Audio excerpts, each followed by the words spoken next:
প্রিয় শিক্ষার্থী, আশা করছি সবাই ভালো আছো, নিরাপদে আছো। আজকে আমি আবার তোমাদের অষ্টম শ্রেণীর অর্থাৎ যারা জেএসসি পরীক্ষার্থী তাদের একটি বিষয়ে আলোচনা করব। আজকের আলোচনার বিষয় হলো তোমাদের যে মূল বাংলা প্রথম পত্র বই রয়েছে সাহিত্য কণিকা, সেই সাহিত্য কণিকার একটি কবিতা নিয়ে আজকে হাজির হয়েছি। কবিতাটির নাম হলো কবি কায়কোবাদ রচিত প্রার্থনা কবিতাটি।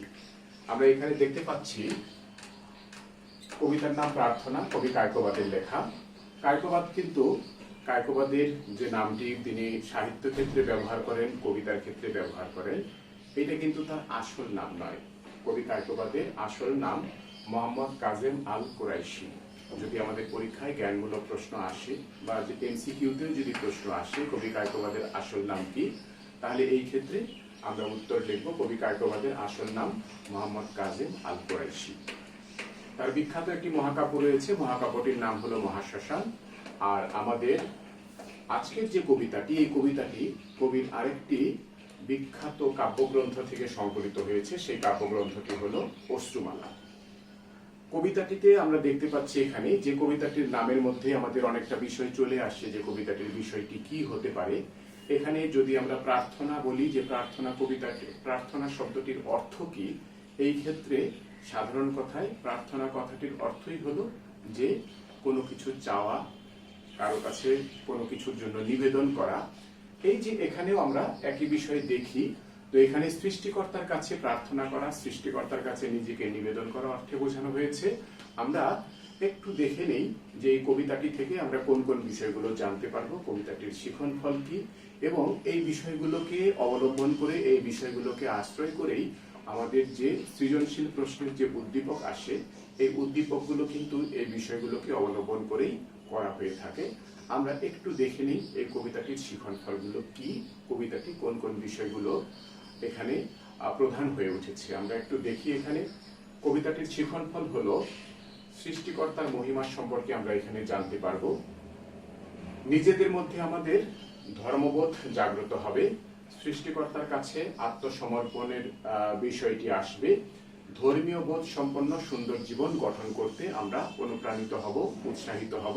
সর্বোপরি সৃষ্টিকর্তার এই যে সৃষ্টি, এই যে তার মহিমা, এই সমস্ত কিছু সম্পর্কে আমরা অবগত হব, তার প্রতি আমরা কৃতজ্ঞ চিত্তে আমরা তাকে সম্মান জানাবো, ভক্তি জানাবো, শ্রদ্ধা জানাবো এবং তার প্রতি অনুগত থাকবো। তাহলে আর দেরি নয়, আমরা কবিতার মূল আলোচনাতে চলে যাই। প্রার্থনা কবিতা, কবি কায়কোবাদের লেখা সাহিত্য কণিকা। তোমাদের সবার সামনে এই মুহূর্তে বই আছে আশা করছি, বা বই তোমরা সংগ্রহে রেখেছো আশা করছি।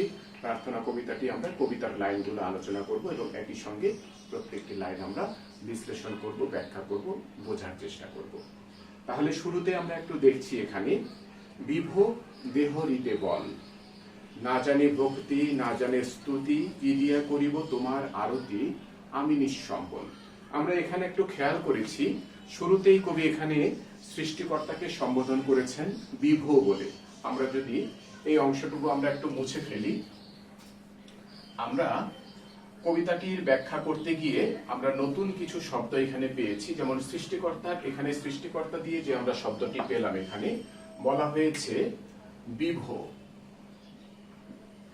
বিভো দেহ হৃদে বল। আমরা প্রথম লাইনটাতেই দেখেছি কবি এখানে সৃষ্টিকর্তাকে অর্থাৎ বিধাতাকে বিভো, অর্থাৎ এটা হলো বিধাতা, প্রভু, সৃষ্টিকর্তা, স্রষ্টা, বিধাতাকে সম্বোধন করা হয়েছে বিভো বলে। এখানে দেহ শব্দটির অর্থ হলো কিন্তু দাও।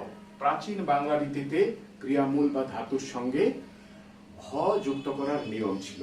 এখানে আমার মূল ক্রিয়ার মূল ছিল দে, তার সঙ্গে হ যুক্ত করা হয়েছে। আর এরপরে বলা হয়েছে হৃদে, অর্থাৎ আমাদের হৃদয়ে, আমাদের মনে। অর্থাৎ বলা হয়েছে যে বল মানে হলো শক্তি, অর্থাৎ মনোবল অর্থে বলা হয়েছে যে কোনো অবস্থাতেই, কোনো পরিস্থিতিতেই আমরা যেন আমাদের মনোবলকে হারিয়ে না ফেলি। বিভো দেহ হৃদে বল, অর্থাৎ হে বিধাতা, হে প্রভু, হে সৃষ্টিকর্তা, হে স্রষ্টা, হে ঈশ্বর, তুমি আমাদেরকে কি করো? আমাদের হৃদয়ে সব সময় তুমি শক্তি দাও, সব সময় আমাদের শক্তি তুমি অক্ষুণ্ণ রেখো। বিভো দেহরিতে বল, না জানে ভক্তি না জানে স্তুতি, কি দিয়া করিব তোমার আরতি, আমি নিঃসম্বল। কবি এখানে নিজেকে নিঃসম্বল বলে উল্লেখ করেছেন। প্রকৃত অর্থে আমরা সৃষ্টির সেরা জীব মানুষ, সবাই সৃষ্টিকর্তার কাছে আসলে নিঃসম্বল, সবাই আমরা রিক্ত, সবাই আমরা শূন্য। সৃষ্টিকর্তাকে সৃষ্টিকর্তার উদ্দেশ্যে প্রেরণ করার জন্য, সৃষ্টিকর্তার কাছে নিবেদন করার জন্য আদতে আমাদের কাছে, আমাদের হাতে কিন্তু কিছু নেই। সেই কথাটাই কবি এখানে বলেছেন, না জানি ভক্তি না জানি স্তুতি, কি দিয়া করিব তোমার আরতি, আমি নিঃসম্বল। অর্থাৎ আমি যে তোমার প্রশংসা গীত গাইব, স্তুতি মানে হলো প্রশংসা, আমি যে তোমার প্রশংসা গীত গাইব, আমি যে তোমার আরতি করব, অর্থাৎ তোমার যে আমি তোমার প্রার্থনা করব, আমি সেই ভাষা জানি না, আমি নিঃসম্বল, আমার কাছে কিছুই নেই। এই জন্যে শুরুতেই কবি নিজের রিক্ততাকে স্বীকার করে নিয়েছেন, নিজের শূন্যতাকে স্বীকার করে নিয়েছেন। আমি নিঃসম্বল। শুধু তিনি বলেছেন যে আমাকে তুমি কি করো? আমার হৃদয়ে বা মনে সব সময় তুমি বল বা শক্তি দিও, আমার মনোবলকে তুমি অক্ষুণ্ণ রেখো। তোমার দুয়ারে আমি আজি রিক্ত করে, তোমার দুয়ারে আজি রিক্ত করে, দাঁড়াইছি প্রভু শোভিতে তোমারে।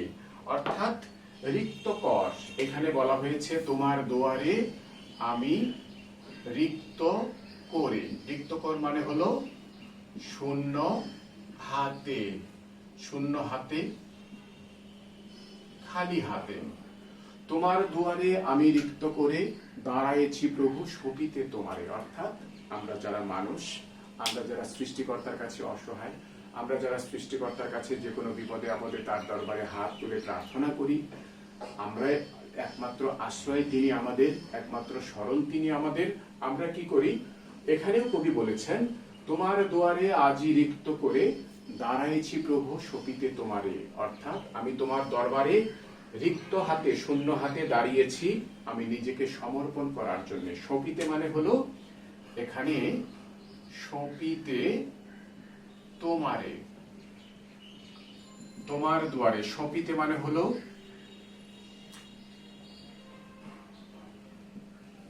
সমর্পণ করতে। তোমার দুয়ারে আজি রিক্ত করে, দাঁড়াইছি প্রভু শোভিতে তোমারে, শুধু আঁখি জল। অর্থাৎ আমার অশ্রু বা চোখের জল ছাড়া কিছুই নেই। চোখের জল ছাড়া, চোখের পানি ছাড়া, অশ্রু ছাড়া কিছুই নেই তোমাকে নিবেদন করবার মতো। সেই জন্য আমি কি করেছি? সমর্পণ করার উদ্দেশ্যে, তোমাকে সমর্পণ করার উদ্দেশ্যে আমি শূন্য হাতে তোমার দরবারে দাঁড়িয়েছি, তোমার কাছে এসে দাঁড়িয়েছি, তোমার দরজায় দাঁড়িয়েছি, তোমার দ্বারে দাঁড়িয়েছি।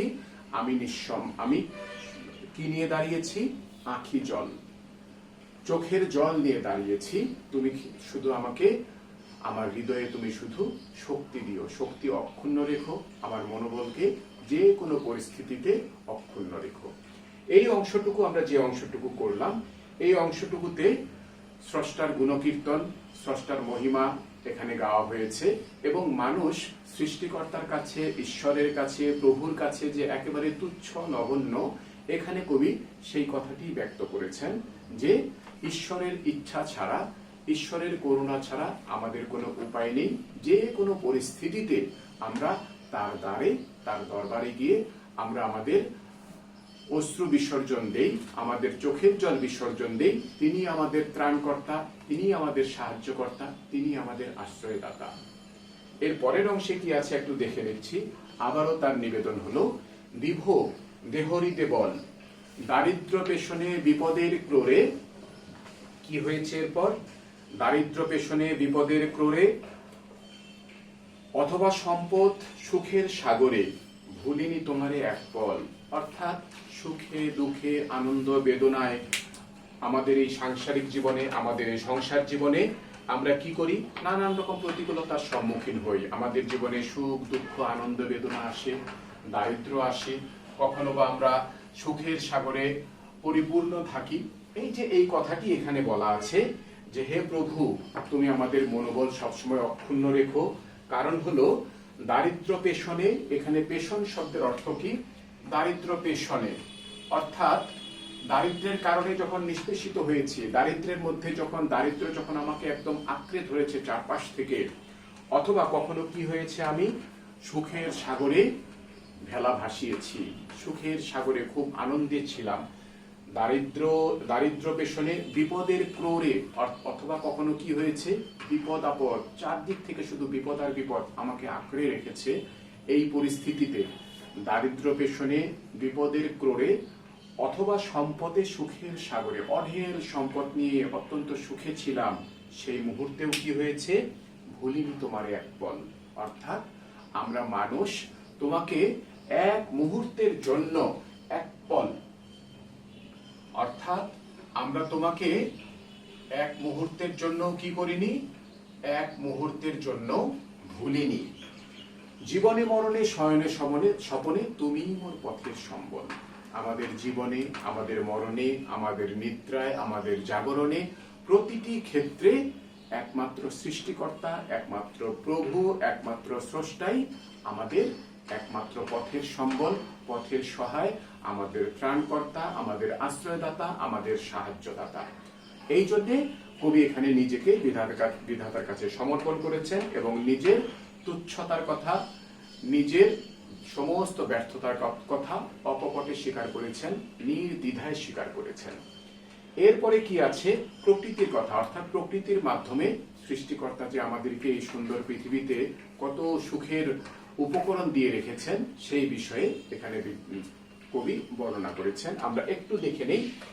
বিভ দেহরিতে বল, কত জাতি পাখি নিকুঞ্জ বিতানে, সদা আত্মহারা তব গুণগানে আনন্দে বিহবল। এই যে প্রকৃতিতে নানা ফুল ফসলে পরিপূর্ণ এই ফুলের বাগানে, অরণ্যে, বনে বিচিত্র সব পাখি সব সময় কি করে, তোমার গুণগান করে। বিচিত্র পাখি, যে পাখিদের যে কলকাকলি, পাখিদের যে গান, এই অবস্থাটিকে কবি এখানে পাখিদের সৃষ্টিকর্তার গুণগান হিসেবে উল্লেখ করেছেন। কত জাতি পাখি নিকুঞ্জ বিতানে, সদা আত্মহারা তব গুণগানে আনন্দে বিহবল। অর্থাৎ আনন্দে কি হয়ে গেছে তারা, বিহবল শব্দের অর্থ হলো আত্মহারা, আনন্দে বিহবল। আনন্দে সবাই কি হয়ে গেছে, সদা মানে সব সময়, আনন্দে আত্মহারা হয়ে গেছে, নিজেকে হারিয়ে ফেলেছে। অর্থাৎ স্রষ্টার সৃষ্টির এখানে গুণগান করা হয়েছে এবং স্রষ্টা প্রত্যেকটি সৃষ্টি মানুষের কল্যাণের জন্য, মানুষের ভালোর জন্য সৃষ্টি করেছেন, সেই কথাটিও এখানে কবি অকপটে স্বীকার করে নিয়েছেন। ভুলিতে তোমারে প্রাণে অবসাদ, তুরলতা শিরে তোমারই প্রসাদ। অর্থাৎ প্রাণের যে অবসাদ, প্রাণের যে ক্লান্তি, তুমি আমাদের জন্য কিসের ব্যবস্থা রেখেছ, তরুলতা শিরে তোমারই প্রসাদ, চারু ফুল ফল দেহরিতে বল। এই যে মানুষের জন্য তুমি কি করেছো, প্রকৃতিতে নানা নানা ফলমূলের ব্যবস্থা রেখেছো তুমি। এইটা যেন, এটাকে কবি কি হিসেবে অভিহিত করেছেন, সৃষ্টিকর্তার প্রসাদ হিসেবে অভিহিত করেছেন। তরুলতা শিরে, গাছপালার মধ্যে তুমি আমাদের জন্য সুবন্দোবস্ত করে রেখেছ। সৌন্দর্যের আকর গাছপালা, সৌন্দর্যের আধার, প্রকৃতির মধ্যে সৌন্দর্যের ছড়াছড়ি। এখানে শত শত পাখি গুণগান করে, শত শত পাখির কলকাকলিতে প্রকৃতি সবসময় মুখরিত হয়ে থাকে। বিভিন্ন রকম ফলমূল, যেটা মানুষের জন্য উপাদেয় খাদ্য হিসেবেও গণ্য হচ্ছে, মানুষ যা খেয়ে জীবন ধারণ করছে।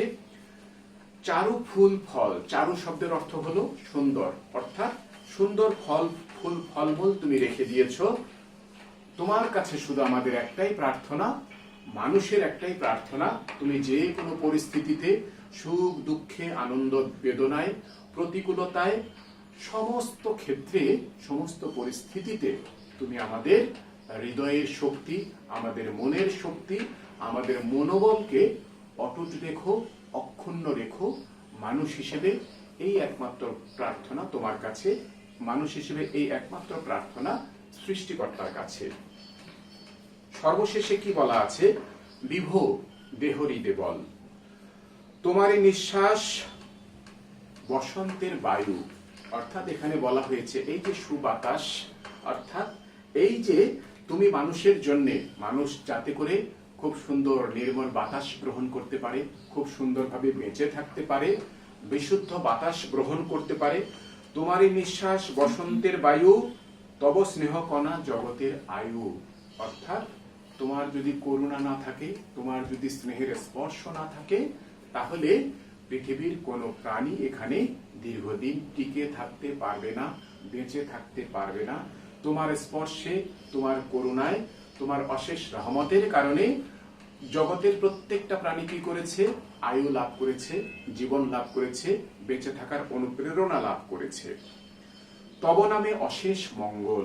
আমরা যখনই বিপদে আপদে, সুখে দুঃখে, আনন্দ বেদনায় তোমার নাম নেই, তোমাকে স্মরণ করি, আমাদের জীবনে অশেষ মঙ্গল, সীমাহীন কল্যাণ নেমে আসে, অশেষ মঙ্গল নেমে আসে। গভীর বিষাদে বিপদের ক্রোরে, একাগ্র হৃদয়ে শরীরে তোমারে, নিভে শোকানল। দেহ হৃদে বল। গভীর বিষাদ, বিষাদ শব্দের অর্থ কি? বিষাদ শব্দের অর্থ হলো দুঃখ।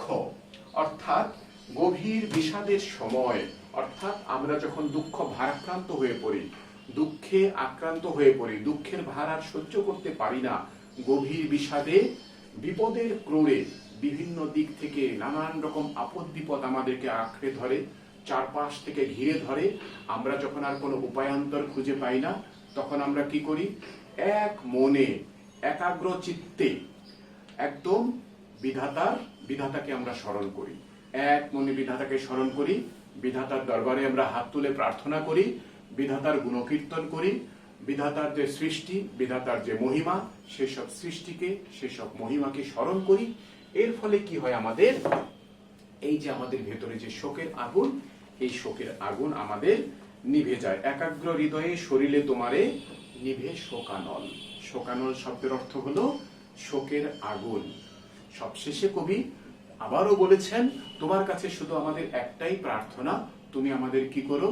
আমাদের হৃদয়ে তুমি শক্তি দিও, আমাদের মনোবলকে তুমি অক্ষুণ্ণ রেখো, আমাদের মনে তুমি সবসময় শক্তি দিও, যাতে করে আমরা কখনো বিপথে পা না বাড়াই, অসৎ পথে পা না বাড়াই, তোমার থেকে সরে না যাই, তোমার গুণকীর্তন থেকে সরে না যাই, তোমার সৃষ্টিকে, তোমার মহিমাকে যেন কখনো আমরা অস্বীকার না করি, সব সময় যেন একাগ্র চিত্তে, একাগ্র হৃদয়ে তোমাকে আমরা স্মরণ করি। এই জন্যে তুমি আমাদের মনোবলকে সব সময় শক্ত রেখো, আমাদের মনে তুমি শক্তি দিও, আমাদের হৃদয়ে তুমি শক্তি দিও। এটাই কবির এই প্রার্থনা কবিতায়, কবির একান্ত প্রার্থনা বিধাতার কাছে, একান্ত নিবেদন বিধাতার কাছে। আমি আশা করব প্রার্থনা কবিতা কবি কায়কোবাদের আমরা যে এই চারটি অংশ আমরা পাঠ করেছি, এই মুহূর্তে চারটি অংশ আমরা সবাই বুঝতে পেরেছি। আমরা প্রত্যেকটি শব্দ ধরে, আমরা লাইন ধরে এখানে বোঝার চেষ্টা করেছি কবি কায়কোবাদের যে প্রার্থনা কবিতাটি ছিল। অর্থাৎ প্রার্থনা কবিতার মূল বিষয় কি হলো? স্রষ্টার গুণকীর্তন করা হয়েছে এখানে, স্রষ্টার সৃষ্টি, স্রষ্টার মহিমাকে স্মরণ করা হয়েছে, এবং বিপদে আপদে যে কোনো সময় আমাদের একমাত্র স্মরণ, একমাত্র আশ্রয় হলো আমাদের সৃষ্টিকর্তা, আমাদের বিধাতা, আমাদের প্রভু। এই ক্ষেত্রে এই কবিতাটি থেকে আমি অল্প কয়েকটি তোমাদের জ্ঞানমূলক প্রশ্ন দিয়ে দিচ্ছি। তোমরা একটু জ্ঞানমূলক প্রশ্নগুলো লিখে রাখো, যেগুলো আমাদের পরীক্ষার সময় কাজে লাগবে। পরীক্ষায় জ্ঞানমূলক প্রশ্ন হিসেবে যদি আসে, এমসিকিউ হিসেবে যদি আসে, অথবা সিকিউ এর যদি 1 মার্কের উত্তরটি থাকে, তাহলে সেক্ষেত্রে আমরা এটার উত্তর করতে সক্ষম হব। তোমরা চট করে তোমাদের খাতা কলম বের করে নাও, আমরা লিখে রাখি আমাদের জ্ঞানমূলক প্রশ্নগুলো।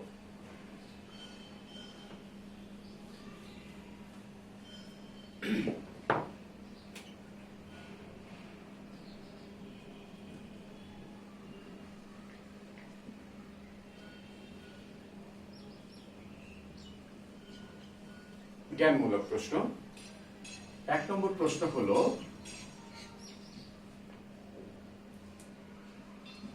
কবি কায়কোবাদের আসল নাম কি? আমরা এখানে কবি পরিচিতি থেকে 2-1টা প্রশ্ন একটু দেওয়ার চেষ্টা করছি। 2 নম্বর প্রশ্ন হলো,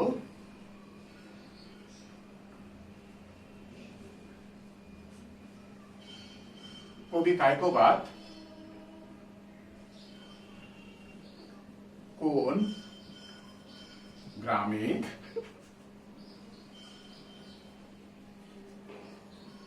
জন্মগ্রহণ করেন। 3 নম্বর প্রশ্ন,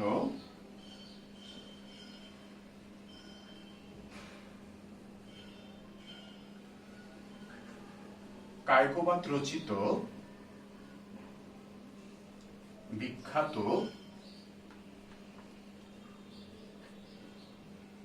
মহাকাব্যটির নাম কি? 4 নম্বর প্রশ্ন হলো,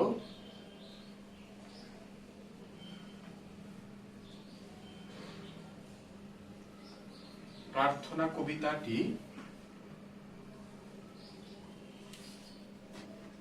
কবির কোন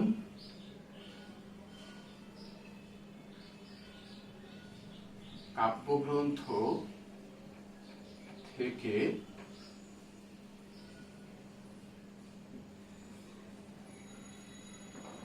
সংকলিত হয়েছে?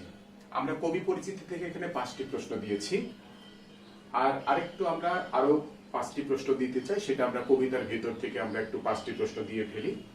তাহলে যে 5টি প্রশ্ন আমরা কবি পরিচিতি থেকে দিয়েছি, এই 5টি প্রশ্ন আমি এই মুহূর্তে এখান থেকে মুছে ফেলছি। প্রথম প্রশ্নটি আমি আবার একটু বলে দিচ্ছি এখানে, কবি কায়কোবাদের আসল নাম কি? কবি কায়কোবাদ কোন গ্রামে জন্মগ্রহণ করেন? কায়কোবাদ রচিত বিখ্যাত মহাকাব্যটির নাম কি? প্রার্থনা কবিতাটি কবির কোন কাব্যগ্রন্থ থেকে সংকলিত হয়েছে? আমরা যদি কবি পরিচিতি যদি পাঠ করি, তাহলে সেখান থেকে আমরা এই 5টি প্রশ্নের উত্তর পেয়ে যাব। তারপরে আমি একটু বলছি, কবি কায়কোবাদের আসল নাম মোহাম্মদ কাজেম আল কোরাইশি। কবি কায়কোবাদ কোন গ্রামে জন্মগ্রহণ করেন? এখানে আমাদের প্রথম লাইনটির মধ্যে আছে, কবি কায়কোবাদ আগলা পূর্বপাড়া গ্রামে জন্মগ্রহণ করেন। এরপরে কায়কোবাদ রচিত বিখ্যাত মহাকাব্যটির নাম হলো মহাশ্মশান। 4 নম্বর প্রশ্নে আছে, প্রার্থনা কবিতাটি কবির কোন কাব্যগ্রন্থ থেকে সংকলিত? প্রার্থনা কবিতাটি কবির বিখ্যাত অশ্রুমালা নামক কাব্যগ্রন্থ থেকে সংকলিত। এরপরে আমরা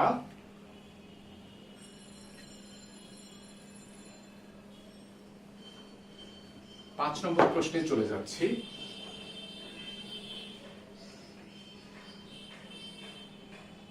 প্রার্থনা কবিতা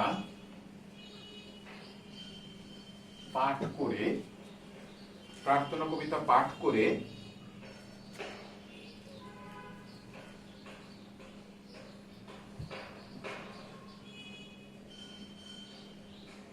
শিক্ষার্থীদের মনে কোন বিষয়টি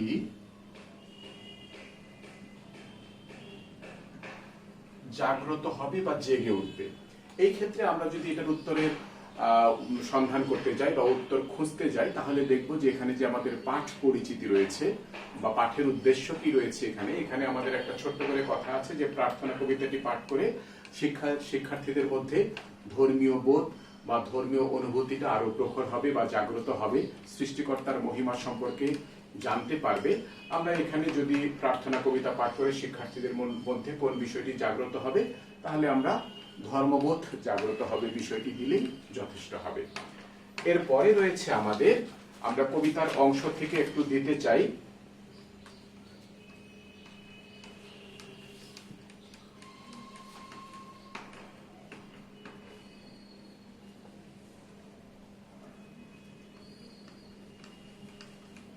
প্রার্থনা কবিতায়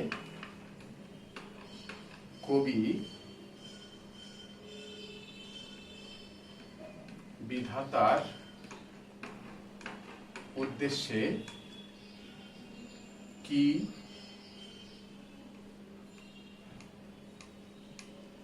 সমর্পণ করার কথা বলেছেন? প্রার্থনা কবিতায় কবি বিধাতার উদ্দেশ্যে কি সমর্পণ করার কথা বলেছেন? এই হলো আমাদের 6টা প্রশ্ন। আমরা এখানে জ্ঞানমূলক 6টা প্রশ্ন দিয়েছি। 6টা প্রশ্ন আমাদের 1 মার্কের উত্তর এখানে রয়েছে। আমরা যদি এই দিক থেকে কবিতাটি পাঠ করার পর 6টি প্রশ্ন এবং একই সঙ্গে আমরা দুটো অনুধাবনমূলক প্রশ্ন যদি একটু চর্চা করি এখানে, বা ছোট্ট করে যদি বাসায় বসে এই 4টি প্রশ্ন এবং দুটো অনুধাবনমূলক প্রশ্ন লিখে আমরা একটা চর্চা করি, তাহলে আমাদের 10 নম্বরের একটা ছোট্ট পরীক্ষাও হয়ে যাবে। কিন্তু আমি তোমাদের এই অংশটুকু থেকে দুটো অনুধাবনমূলক প্রশ্ন একটু দিয়ে দেওয়ার চেষ্টা করছি। দুটো 6টা আমরা জ্ঞানমূলক প্রশ্ন দিয়েছি, দুটো অনুধাবনমূলক প্রশ্ন দেই। আশা করছি তোমাদের কিছুটা হলেও কাজে লাগবে। আমরা জ্ঞানমূলক 6টা এবং অনুধাবনমূলক 4টা প্রশ্ন।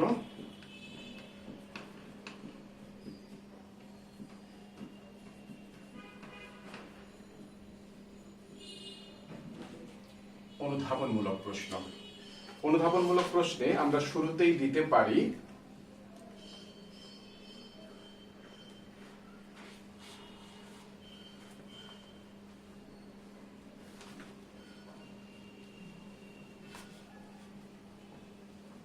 বিভো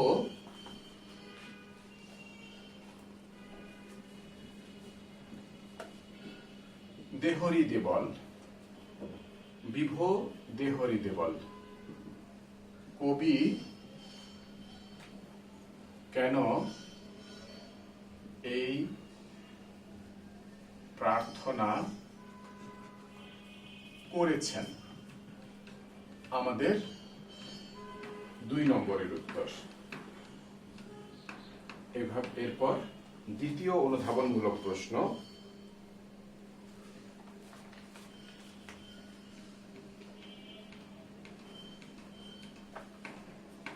তোমার দুয়ারে আজি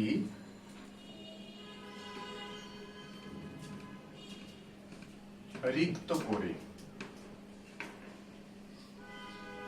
কথাটি দ্বারা কবি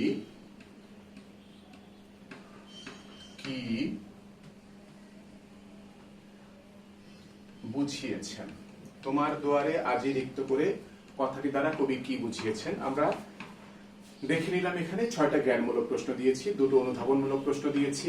আশা করছি তোমরা এই জ্ঞানমূলক প্রশ্নগুলো, অনুধাবনমূলক প্রশ্নগুলো বাসায় চর্চা করবে, বাড়িতে বসে চর্চা করবে। যেহেতু আমরা এখন বাড়িতে মোটামুটি একটা অন্যরকম পরিস্থিতির মধ্যে আছি, আমি আশা করছি কিছুটা সময় যদি আমরা এগুলোর পিছনে ব্যয় করি আমাদের কাজে লাগবে, জিএসসি পরীক্ষাতে আমাদের কাজে লাগবে।